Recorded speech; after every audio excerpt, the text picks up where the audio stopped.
Eat your mama. Eat your mama.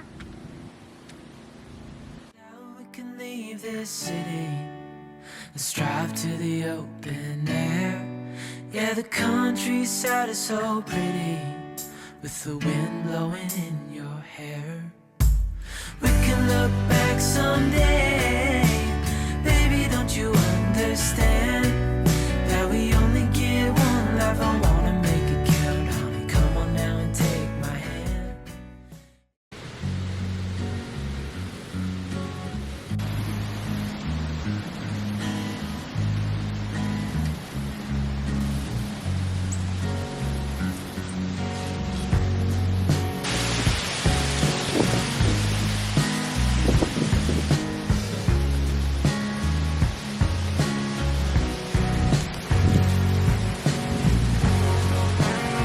The wind is absolutely insane today.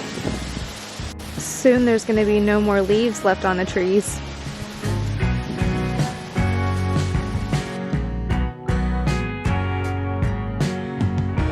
This morning, Summer decided she was going to sit by the pond and drink some coffee and read a book, so I can't sit still like that. So me and Rocky went for a walk. We walked pretty much the whole south half of our property. There's a Native American marking tree that I found out there whenever we first bought the property, and I was thinking about it the other day because we saw a TikTok, so I thought that I'd go out and try and find it, but unfortunately we couldn't find it anywhere, but we did find some other cool stuff. One of the things we found was a little, I think it's a box turtle, but a box turtle shell that was down in the creek.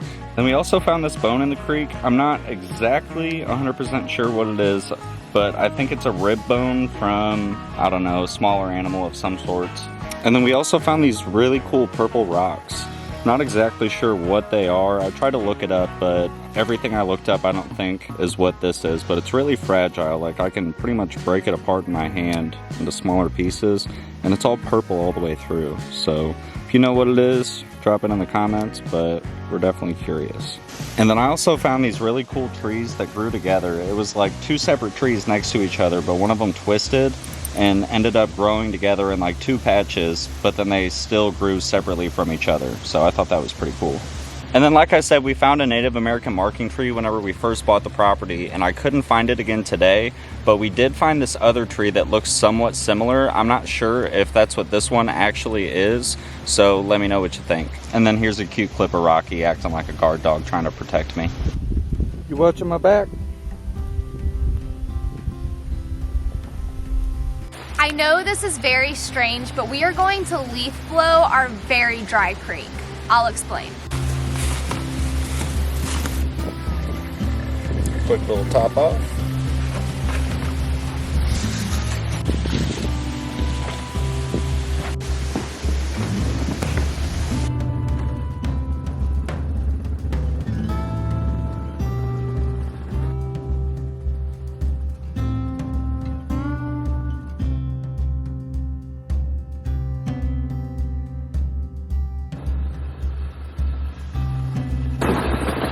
Pretty sure that's a dent. This is our extremely dry creek. Typically it can get up to about 3 to 4 feet of water in it depending on how much rain we've gotten, but it's been a pretty dry couple months, so it's empty. Since the creek's pretty much empty right now, it's a prime opportunity to try and find cool stuff, so we're gonna use the leaf blower to try and blow all the leaves out of our way and see if we can find anything cool.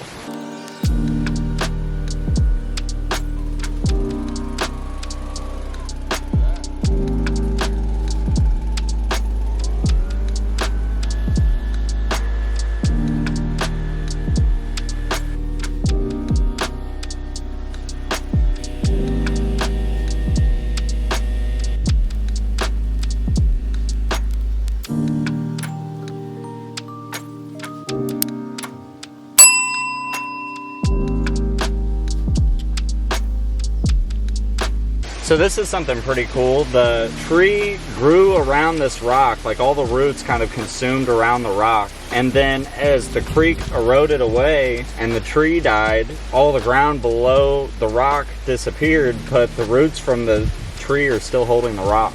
So the roots are holding the rock off the ground. It's pretty crazy.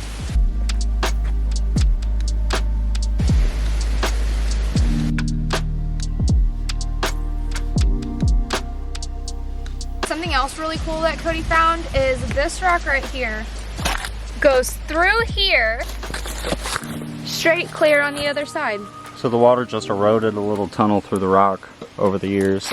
Cody and I love exploring the property together, and it's something that we try to do quite frequently. Hi guys, we wanted to take a quick second to tell you about EcoFlow's newest product.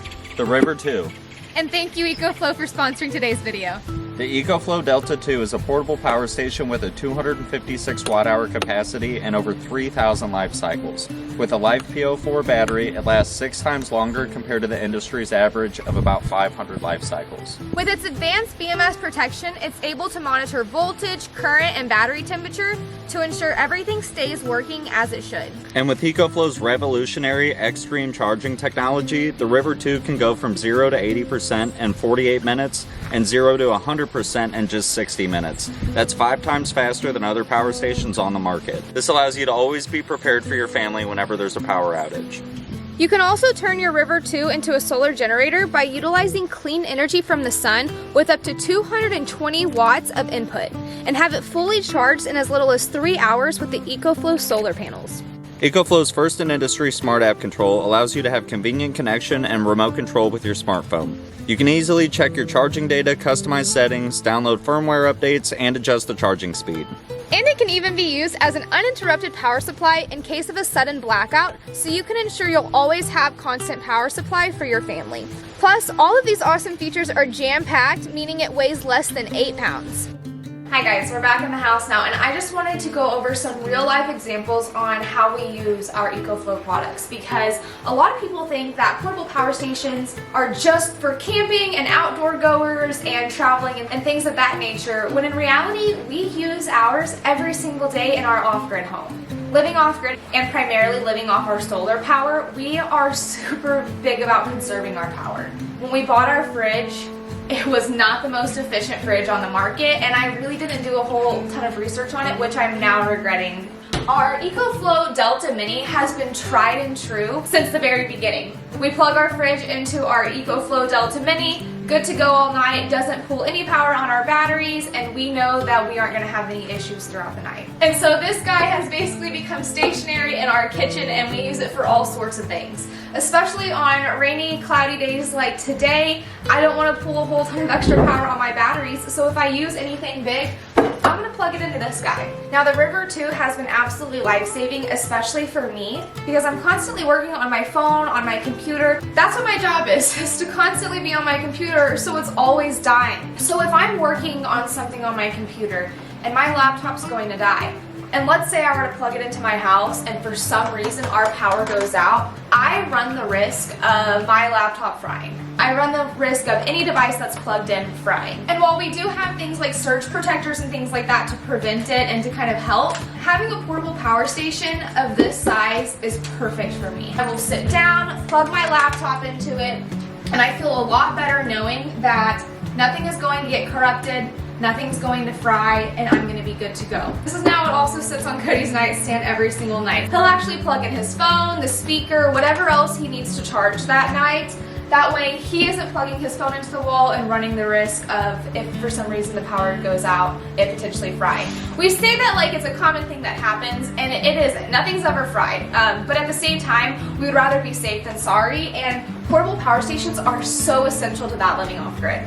Another way this guy comes in handy is I wake up a lot earlier than Cody, and he likes to check all of the stats on our power and make sure that our batteries are fully charged and things like that before I use big appliances like a hair straightener, which takes a ton of power. If I don't want to wake him up and say, hey babe, will you go check on everything and make sure that our power's good so you know I don't kill the house, I'll just use a power station, plug my straightener, curling iron, whatever it is that I'm using that day into this, and then I can freely use my device without any issues and know that I'm not going to overload or kill our system. Power stations have been really helpful for me because I don't know everything about solar and power that Cody does. I don't know how much is too much and what's going to overload our system. So if he's not home or I have any questions, I just use a power bank and I know that I'm not going to hurt anything. So it's a win-win. We've worked with EcoFlow a ton in the past. We absolutely love them. They're incredibly reliable. And when we have worked with them in the past, I've gotten a few questions on, well, what would I do with the power station at home?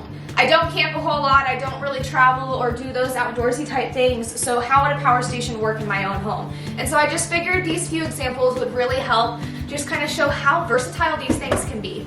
To check out all of EcoFlow's awesome products and get your very own river too, check out the link in our description. And right now, EcoFlow is offering 8% off to all of you guys with the code that's on the screen. So thank you EcoFlow for sponsoring today's video, and let's get back to it. As you can see, it's gonna rain tonight and our gutters are not sealed up yet, so let's go get that finished.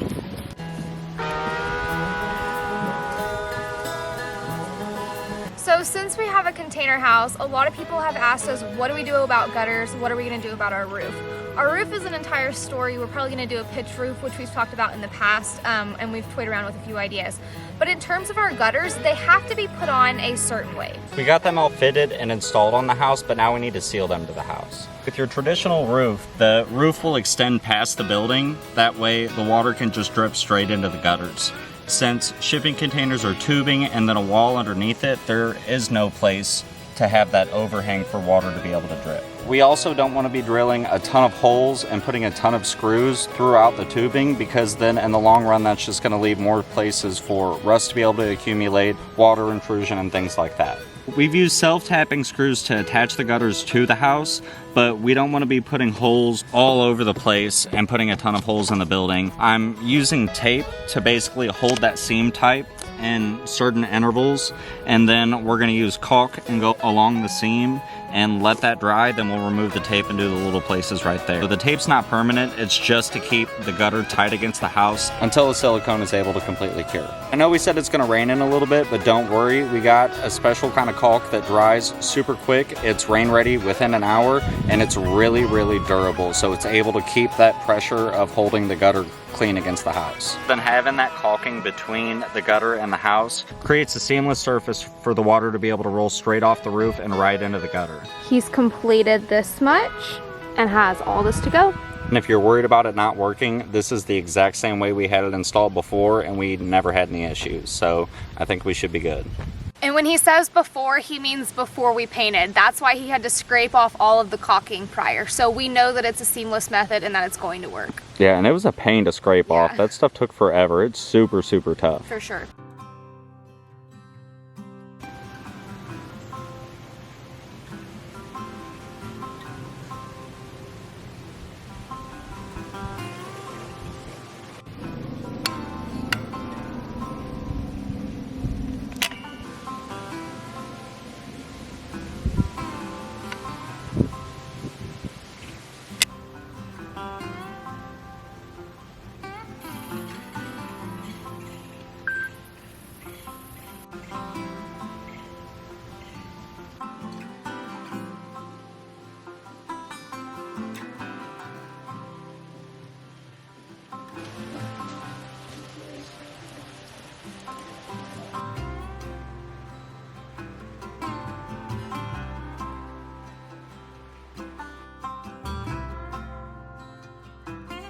So since Summer never actually made my depth meter like I asked her to, I have to kind of Way to call me out! I have to guess about how much water we're putting back into the pond. So I put the rake right at the water level on the ground last night, and it's gone up about 2 to 3 inches past that. With a little bit of calculations online, I think we put about 6,000 gallons back in the pond. We needed Pretty it. damn good. We needed it. Way to call me out. Pond went up 5 inches. No, you gotta. Woo! I'm not gonna whoa. Dang, we got 5 inches of water.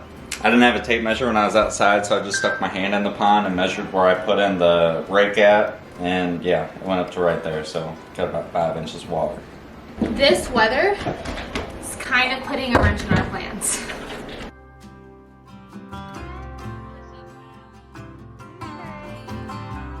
Okay, you ready? Yeah, I'm ready.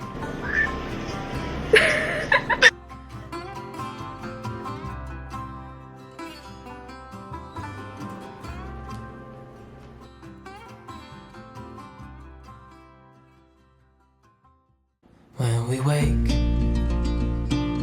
hear the birds and see the sun. Side by side our fears are done. Oh, the good times just begun. Said in the last video, we're going to be cutting wood with the sawmill for the siding for underneath the house, but we've been waiting on blades to come in the mail. So we finally got those in the mail yesterday, so let's start changing the blade. Call us crazy, but things are finally right. With you and I, the future is bright.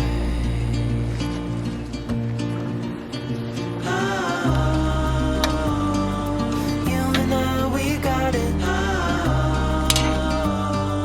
We don't need no more. Even in the hard times, you and I can weather any storm. Before I sleep, hear the crickets, see the moon. Side by side and through. No limit to what we can do. Oh, we know what we have, let's hold on tight. Found what we're looking for in life. We ended up going with Wood-Mizer sawmill blades. I think they're the Turbo 757 blades, if I remember right. They only have a couple of options of blades for the Harbor Freight mill, unfortunately, but the blades that they do have are pretty good quality, so I like using them. The base of our sawmill is a Harbor Freight sawmill, but we've actually done a ton of the work on it ourselves, so it's not really a Harbor Freight sawmill anymore. It's kind of a Cody and Summer sawmill, I guess you could say. We've had to change the blade on it a couple times, so we do want to end up getting a blade sharpener. That way we're not constantly just having to change them and don't end up with just a stockpile of used blades that we can't do anything with. I've kind of looked around the area for people that sharpen them, but I've only found one guy and he's kind of far away from us, so we definitely want to look into getting our own sharpener.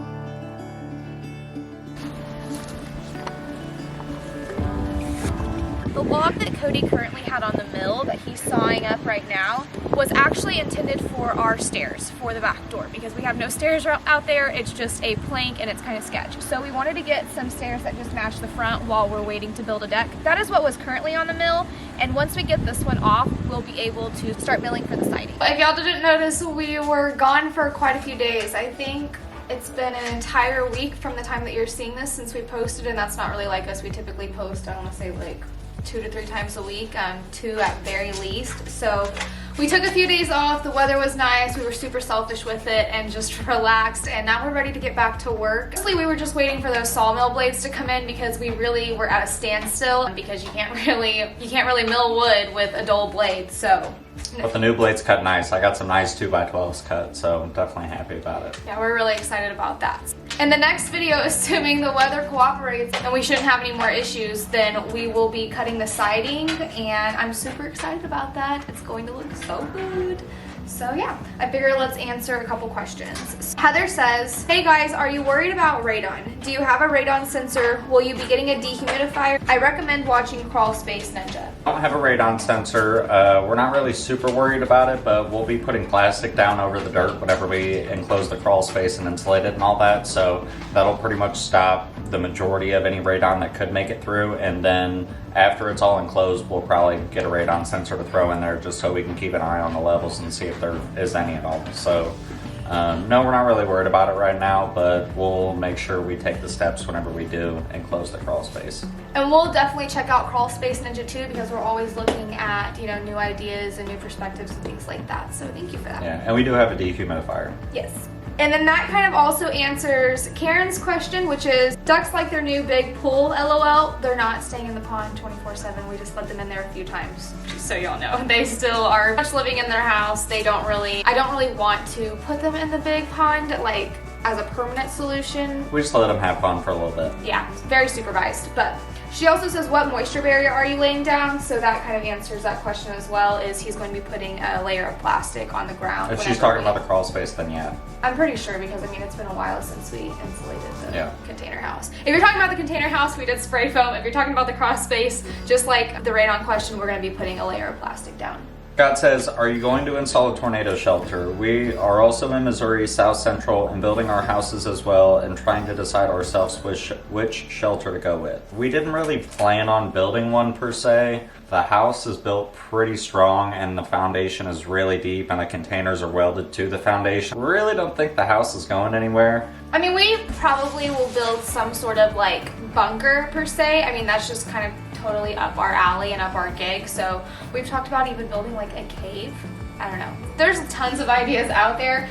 But in terms of right now, a tornado shelter is not really something that we're looking into, mostly because we made sure that our foundation and the house could withstand, you know, going through a tornado. Yeah, and our house is also kind of located in a valley compared to the rest of the surrounding area around us. So the wind doesn't really get too bad where our house is compared to like at the top of the hill or anything like that. And then we have a ton of large oak trees that block a lot of the wind and stuff too. It's kind of lucked out in that department, I guess you could say. All right, that's an end. Summer's gonna finish editing this and go show it to y'all, and then I'm hopefully gonna go start cutting some wood for the house. Yes. Bye-bye.